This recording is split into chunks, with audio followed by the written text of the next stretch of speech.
Bonjour à tous, je continue à vous partager des extraits du livre du professeur Ratzinger, Le Dieu de Jésus-Christ.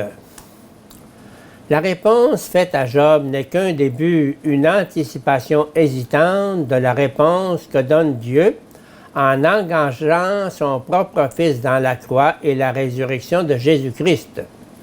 La réponse de Dieu est une compassion. La compassion de Dieu a chair. Elle s'appelle flagellation, couronnement d'épines, crucifixion, tombeau. Il est entré dans notre souffrance. Ce que cela signifie, puissions-nous l'apprendre devant les grandes représentations du crucifié, ou devant les piétas où la mère pleure son fils mort. Les hommes ont appris que Dieu lui-même habite au cœur de leur souffrance, et que c'est justement dans leur plaie qu'ils sont devenus un avec lui.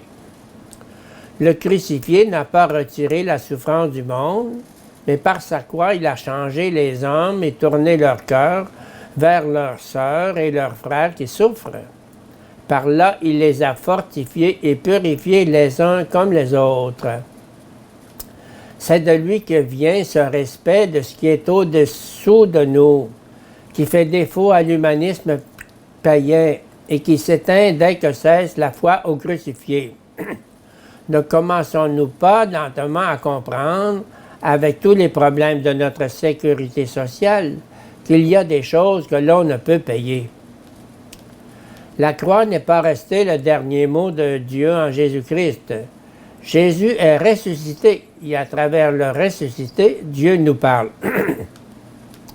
Le riche débauché qui était en enfer demanda que Lazare ait la permission d'apparaître à ses frères pour les mettre en garde contre son sort atroce. Si quelqu'un ressuscitait d'entre les morts, prétend-il, alors il croirait.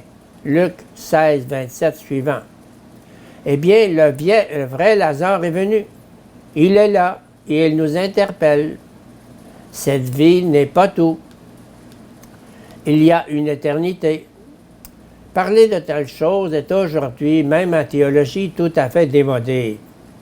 Parler de l'au-delà apparaît comme une fuite devant l'ici-bas. Oui, mais si cela est vrai, peut-on alors passer à côté? Peut-on l'abolir sous prétexte que c'est une consolation?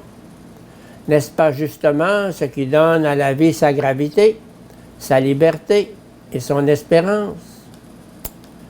Jésus-Christ, il est l'image restaurée de Dieu. Le Dieu de la Bible n'exige aucun sacrifice humain.